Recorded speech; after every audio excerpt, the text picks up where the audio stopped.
नमस्कार, मी मृणाल सावंत तुमच्या सगळ्यांचं माझ्या चॅनलवरती पुन्हा एकदा खूप खूप स्वागत करते।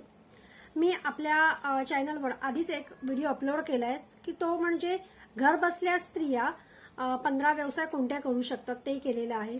त्यानंतर दुसरा केलेला आहे की मी आता ह्या मकर संक्रांतीमध्ये जो बिझनेस करते त्याबद्दल पण मी माहिती दिलेली आहे। तो म्हणजे आहे तिळाचे लाडू आणि तिळगुळ जे आपण वाटतो ना, तर त्याचा बद्दल पण मी तुम्हाला माहिती दिलेली आहे की कशा प्रकारे आपण हा बिझनेस घर बसल्या करू शकतो ते।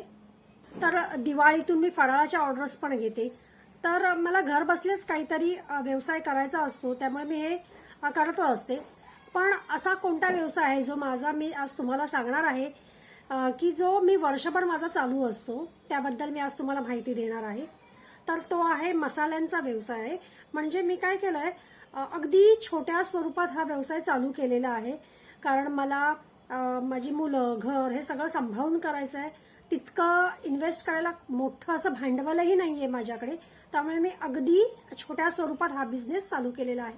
त्याबद्दल आता मी तुम्हाला माहिती सांगते। तर मी सगळ्यात प्रथम काय केलं की मसाले जे असतात, आता आम्ही मालवणचे आहोत त्यामुळे आमच्याकडे मालवणी मसाला हा असतोच, तर तो मी घरीच बनवायची नेहमी। तर तो मालवणी मसाला म्हटलं चला, खूप जणांना मिळत नाही छान मालवणी मसाला, ते विकत आणून घेतात, तो खूप महागाई त्यांना पडतो आणि तितकी छान त्यात क्वालिटीही मिळत नाही त्यांना। मग म्हटलं चला आपण हा व्यवसाय चालू करूया, म्हणून मग मी काय केलं, मालवणी मसाला मला जेवढा लागतो, आता समजा तुम्हाला हा व्यवसाय जर चालू करायचा असेल आणि तुम्हाला वर्षाला 3 किलो मसाला लागत असेल, मी एक अंदाज सांगते तुम्हाला, जर 3 किलो लागत असेल तर सुरुवातीला खूप अगदी जास्त नको, तर एक 6 ते 7 किलो मसाला तुम्ही घरी करून आणायचा आहे। सेम मी पण हेच केलं होतं। मी पहिल्या वर्षी जेव्हा मसाला कुटला ना, त्यावेळेस मी काय केलं की मला 3 किलोचा मसाला कुटायचा होता। माझ्या ओळखीच्या सगळ्यांना सांगितलं की तुम्हाला आता घरगुती मसाला मिळेल, जो मी स्वतः घरी करणार आहे, त्याची ऍड केली। बऱ्याच जणांनी ऑर्डर्स दिल्या, थोडीशी आयडिया आली की मला किती किलो करायला लागेल, आणि मग मी एक 7 किलोचा मसाला सुरुवातीला केला। तर त्यासोबत मी हळदही कुटून आणली। तर म्हटलं विकतची नाही, तर माझी ही घरची हळद आहे, तर मी हळद आणायची आणि ती देखील कुटायला दिली होती। त्यानंतर मी गरम मसाला केला, तर गरम मसाला मी घरीच केला, मिक्सरवरच केला मी तो, थोडा थोडा केला। मी तुम्हाला गरम मसाला कसा करायचा आणि मालवणी मसाला कसा करायचा, तर याची मी लिंक डिस्क्रिप्शन बॉक्समध्ये देते, नक्की जाऊन बघा। अगदी घरच्या घरी केलेला आहे मालवणी मसाला। तर मी अगदी अर्धा किलोचा मिक्सरवरती केलेल्याचा लिंक टाकते, म्हणजे तुम्हाला हे पण कळेल की अगदीच तुम्हाला घरी खाण्यासाठी जरी हवा असेल किंवा टेस्ट करून बघण्यासाठी हवा असेल की हा कशा प्रकारचा आहे, तर तिथे तुम्ही बघू शकता। सुरुवात मी यानेच केलेली, जे घरी लागतं आपल्याला तेच मी सुरुवातीला प्रोडक्ट्स विकायचं ठरवलं। तर त्यावेळेला मी काय केलं, मसाला ठेवला, गरम मसाला, हळद, त्यानंतर नाचणीचे पीठ, ज्वारीचं पीठ, बाजरीचं पीठ, त्यानंतर मी तांदूळाचं पीठ ठेवलेलं, त्यानंतर मोदकाचं पीठ, जर आपला गणपती असेल, अंगारकी संकष्टी असेल, अशा वेळेला मी मोदकाचं पीठ ठेवायची, घावण पीठ ठेवलं। तर असे पीठ ठेवले, त्यानंतर आंबोळीचं पीठ ठेवलं। असे एक 10 ते 12 मी प्रोडक्ट तयार केले आणि ते ठेवले। आणि खूप असं करायची नाही मी, घावण पीठ केलं ना तर अगदी 2 किलो किंवा 3 किलो इतकंच करत होती सुरुवातीला, कारण जास्त केलं आणि जर नाही गेलं, माझं खप नाही झालं, कारण माझ्याकडे दुकान नाहीये, मी माझ्या ओळखीच्यांना सांगणार आणि मग माझ्याकडे होणार। तर सुरुवातीला मी हेच केलं की अगदी थोडं थोडं केलं। हळद पण मी सुरुवातीला फक्त 2 किलो दळून आणली होती। मसाला मी 7 किलोचा केला, कारण मी आधीच ऑर्डर घेतली होती। गरम मसाल्याचं पण मला ऑर्डर छान आली, सुरुवातीलाच छान आली, त्यामुळे मला 3 किलोचा मसाला, गरम मसाला सुरुवातीला करावा लागला होता। फक्त मी ऑर्डर्स या आपल्या व्हॉट्सअपवरच सगळ्यांना मी पाठवते, जे काही मी करणार असेल ते, आणि त्यावरच मला ऑर्डर्स येतात। त्यानंतर माझं प्रोडक्ट वापरल्यानंतर मात्र माझ्या ऑर्डर्स ह्या माउथ पब्लिसिटीने आलेल्या असतात। त्यामुळे जर तुम्हाला खाण्याच्या आयटमचा असा कोणताही बिझनेस करायचा असेल, मसाला म्हणा किंवा काही, प्रोडक्ट चांगला वापरणं खूप गरजेचं आहे, म्हणजे त्याची क्वालिटी यावर लक्ष द्यायचं आहे आपल्याला। तर ते चांगलं वापरलं ना तर नक्कीच तुम्हाला यामध्ये चांगला अगदी प्रतिसाद मिळू शकतो। जर तुमच्या शेजारी आगरी लोक असतील तर तुम्ही आगरी मसाला किंवा जो घाटी मसाला मिळतो तो अशा प्रकारे, किंवा कांदा लसूण मसाला हेही तुम्ही ठेवू शकता. मी आधीमध्ये लसूण चटणी जी आपण बनवतो ना, खोबरं लसूण चटणी, ती पण मी बनवते आणि मग व्हॉट्सअपवर टाकते. छानसा फोटो काढायचा त्याचा आणि मग व्हॉट्सअपवर टाकायचा की घरगुती लसूण चटणी आहे. छान अगदी त्याच्याही ऑर्डर्स येतात. असे आयटम्स ठेवते की जे म्हणजे विकले जातील आणि सपोज थोडंसं राहिलं तर आपण यूज करू, ते फुकट जाणार नाही. असे मी सुरुवात करताना असा विचार करून केलेला की नाही हेच ठेवायचं आपण, की ते फुकट जाणार नाही. आणि त्याप्रमाणे मी ऑर्डर्स घेते. आणि खूप मुळात आहे ना, पहिल्यांदा करताना खूप करायचं नाही, अगदी थोडं थोडं केलं. मी मगाशी म्हटल्याप्रमाणे घावणपीठ वगैरे अगदी 2 ते 3 किलोचं करा, जास्ती करू नका. म्हणजे काही प्रॉब्लेम झाला तर आपण पण स्वतः यूज करू शकतो. यासाठी मसालाही करतो ना आपण ज्या वेळेला, त्यावेळेला पण कसं की होलसेलमध्ये कुठे मिळतंय ते बघायचं, ते छान सुकवायचं, वाळवायचं छान अगदी, जेणेकरून ते टिकून राहतील. जसं आपण घरात वापरायला करतो ना, तसंच पद्धतीने आपण विक्रीसाठीही बनवलं ना, अगदी त्यात जीव ओतून छान काम केलं ना की रिस्पॉन्सही चांगलाच मिळतो. तर हा जो माझा बिझनेस आहे ना, तो वर्षभर चालतो. वर्षभर माझे मसाले, गरम मसाला, हळद याला वर्षभर मागणी असते. फक्त एवढंच आहे की आता माझा वाढतोय हा बिझनेस, त्याला काही लेबलिंग नाहीये किंवा माझ्या त्या मसाल्यांना नाव नाहीये. हा घरगुती माझा आहे, तो त्या पद्धतीनेच मी करते.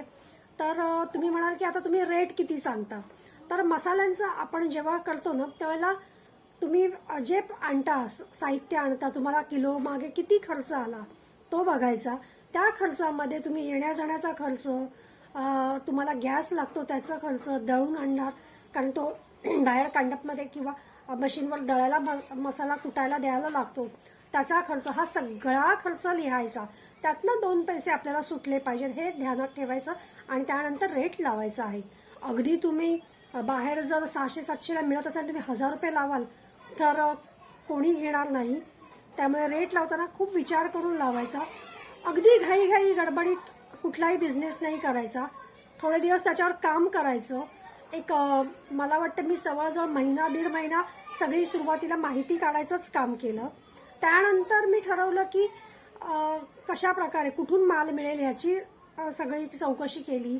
स्वस्त पुढे माल पडेल, कशा प्रकारे मी करू शकते, सगळं मला किती झेपेल, कारण मी करणारी एकटीच आहे, माझ्याकडे दुसरं कोणीही नाहीये.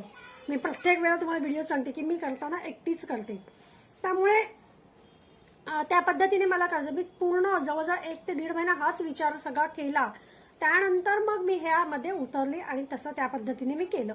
तर आता ज्वारी, नाचणी, बाजरी यांची पिठांची तर माझ्याकडे इतक्या मागण्या असतात ना, कारण ज्वारी वगैरे आहे ना, क्वालिटी आपण चांगली घ्यायची ज्वारीची. तर पिठं माझ्याकडे खूपच जातं माझ्याकडनं, कारण मी एका वेळेला 10 किलोचं असं दर 3-4 दिवसाने देत असते दळायला. माझ्याकडे घरघंटी वगैरे काही नाहीये, मला बाहेरच द्यावं लागतं. शेजारीच आमच्या एक ताई आहेत, त्यांच्याकडे घरघंटी आहे, त्यांच्याकडे मी देते दळायला. तर त्यांच्याकडे पण इतकं मी देते दळायला, त्यामुळे त्याही बाकीच्यांना जर 8 रुपये लावतो तर मला 7 रुपये देतात. त्यांचाही बिझनेस होतो मी इतकं दळण दिल्यामुळे. आता मी बेसन पण चालू केलेलं आहे. तर गेल्या वर्षीपासून बेसनही माझं म्हणजे मी लगेच आधी सुरुवातीला हे केलं. बेसनमध्ये मी काय केलंय, चणा डाळ आणते, ती भाजते आणि त्याचे मग बेसन बनवते. प्रोडक्ट तुम्ही चांगलं वापरा, क्वालिटी चांगली वापरा, देताना अगदी छान द्या, तर मग हा व्यवसाय खूप सुंदर होतो, माउथ पब्लिसिटीने वाढतो. तुम्ही अगदी नुसतं कसं तरी करून दिलं तर नाही चालणार. मी ज्वारी आणली ना की ज्वारी किंवा नाचणी, बाजरी या गोष्टी मी आणल्यानंतर स्वच्छ धुते आणि सुकत घालते आणि त्यानंतरच दळायला देते. जसं मी घरात वापरायची तसंच. मी काही त्याच्यामध्ये अजूनही बदल केलेला नाही. असं नाही म्हटलंय चल विकायचं आहे ना मग कशाला धुवत वगैरे, तसं नाही. मी स्वतःसाठी पण तसंच करवते ना, तर मी तेच प्रोसेस चालू ठेवलेली आहे. मी धुवून वगैरे स्वच्छ करून देते. त्यामुळे काय हळूहळू माझे जी आहेत मंडळी, माझी गिराईकं जी आहेत, जी माझ्याकडे घेणार, ती आपोआपच छान अगदी वाढलेली आहेत. तर तुम्ही पण हा विचार केलात, थोडंसं प्रोडक्ट देताना छान दिलात, क्वालिटी चांगली वापरली आणि जे तुम्ही किंमत लावणार ती विचारपूर्वक जर लावली तर खूप छान व्यवसाय आहे हा आणि वर्षभर होतो, हा चालू राहतो. तर तुम्ही पण हा व्यवसाय करू शकता. तर हा व्यवसाय तुम्ही अगदी छान घर बसल्या करू शकता. गरम मसाला करताना सुरुवातीला किंवा तुम्ही मालवणी मसाला मी जसा करते त्याप्रमाणे, तेव्हा सुरुवातीला थोडंसं कष्ट आहे, थोडंसं काम पडतं. पण एकदा बनवून ठेवला की वर्षभर छान अगदी फक्त आपल्याला पॅकिंग करूनच द्यायचं आहे, काही विशेष करायचं नाहीये. दुसरी गोष्ट मला तुम्हाला सांगायची आहे की पॅकिंग करताना ना, तर मी सांगू, अजूनही मी पॅकिंगची जी मशीन येते ना ती घेतलेली नाहीये. मी होलसेलमधून बॅग्स आणते. त्यानंतर वजन काटा आहे माझ्याकडे, तोही मी वजन काटा एक सेकंड हँड घेतला होता. तर वजन काटा जेव्हा मी घ्यायला गेले होते ना, तेव्हा त्याच्या किमती खूप महाग होत्या, मला नाही परवडत होता. तर तिथे ज्या ताई होत्या त्यांनी मला सांगितलं की इकडे एक छान वजन काटा आहे, पण सेकंड हँड आहे. तर त्यांनी मला अगदी 1200 वगैरे रुपयात तो दिला आणि खूप छान चालतो, काही प्रॉब्लेम नाहीये. तर तोच मी वजन काटा वापरते. दुसरी गोष्ट म्हणजे माझ्याकडे पॅकिंगची मशीन नाही, मी अजूनही स्टेपल करूनच देते. पिठं असू देत किंवा काही असू देत, कारण माझ्याकडे पॅकिंग मशीन मी अजून घेतलीच नाहीये. तर मी घेईनच लवकरच, प्रयत्न चालू आहेत, बघू आता कधी घ्यायला जमतंय. पण सांगण्याचा उद्देश हाच आहे की वस्तू नाही मला पॅकिंगची मशीनच हवी आहे, मला हेच हवं, काही गरजेचं नाहीये. थोडंसं आपण ऍडजस्ट करायचं, समोरचे पण आपल्याला करतात ऍडजस्ट. फक्त सुरुवात करा. त्यांना प्रोडक्ट फक्त तुम्ही चांगलं द्या, क्वालिटी चांगली वापरा. नक्की नक्की हा बिझनेस खूप छान होतो आणि हा खूप छान ग्रो करतो. मी तर अगदी छोट्या लेवलला करते, कदाचित तुमचं मोठं स्वरूप होईल, तुमचे ब्रँडही होऊ शकतात, असं काही नाहीये. तर कारण बऱ्याच अशा गृहिणी आहेत, बऱ्याच अशा महिला आहेत ज्या घर बसल्या हा व्यवसाय करत होते आणि आता त्यांचे ब्रँडही झालेले आहेत. खूप आहेत अशी लोक. तर तुम्हीही करू शकता. आणि मी तर असं म्हणेन की फक्त महिलाच नव्हे तर जे पुरुष मंडळी आहेत तेही हा बिझनेस खूप छान करू शकतात. कारण मसाल्याची रिक्वायरमेंट ही सतत असते. जेवणात आपल्याला लागतं काय, आपण भारतीय म्हटल्यावर आपल्या जेवणात मसाले हे येणारच.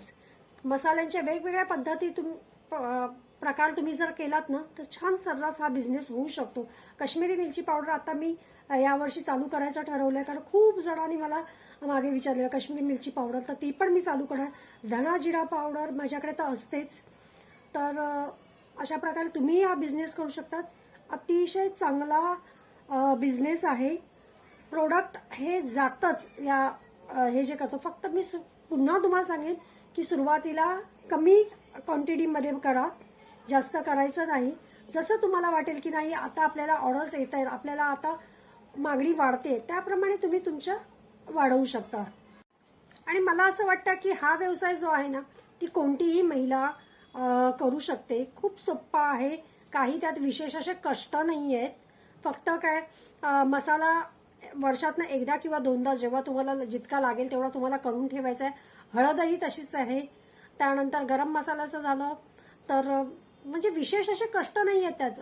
कष्ट नाही असं म्हणणार नाही, कष्ट आहे, पण असं खूप अगदी रात्रंदिवस मला कामच करावं लागतं आणि असं काही नाहीये. मसाला वगैरे काय जे सुरुवातीचे 2-3 दिवस तुम्हाला द्यावे लागतील मसाल्यासाठी तेवढंच आहे. नंतर काय वर्षभर तुम्हाला फक्त सेलिंग करायचं आहे. पिठांचं जे म्हणाल, घावण पीठ आहे किंवा ज्वारी बाजरी नाचणी ही जी भाकरीची पिठं वगैरे आहेत, त्याचं पण कसं आहे, अगदी 2-2 किलो किंवा 3-3 किलो तुम्ही दळून आणत जा, खूप आणू नकात. पण त्याचाही तुम्हाला त्रास होणार नाही, खूप इझिली होईल आणि खूप छान रिस्पॉन्स येतो याला. नक्की तुम्ही हा बिझनेस ट्राय करून बघा. कसा वाटलं तुम्हाला ट्राय केल्यानंतर, त्यानंतर मला कमेंट करा. मी म्हणत नाही की लगेच मला कमेंट करून सांगा की तुम्हाला कसा वाटला. तुम्ही हा बिझनेस ट्राय करा. तुम्हाला यातनं रिस्पॉन्स काय येतो तुम्हाला नक्की नक्की सांगा, कारण मला तर खूप छान रिस्पॉन्स आलाय. नक्की तुम्हाला पण या बिझनेसचा फायदा होईल. तुम्ही पण नक्की मग हा ट्राय करा आणि मला मग सांगा की तुम्हाला कसा वाटला. आणि हा व्हिडिओ नेहमीप्रमाणे जर थोडा जरी आवडला तर एक लाईक करा. चॅनलला जर सबस्क्राईब केलं नसेल तर नक्की सबस्क्राईब करा. यासाठी सबस्क्राईब करा की छान छान आयडियाज मी नेहमीच तुमच्यापर्यंत अशाच घेऊन येणार आहे. तुम्हाला नाही, इतर कोणाला तुमच्या घरातल्यांना जर हा व्यवसाय करायचा असेल, त्याबद्दल थोडीफार माहिती हवी असेल तर नक्की हा व्हिडिओ त्यांच्यापर्यंत शेअर करा. धन्यवाद.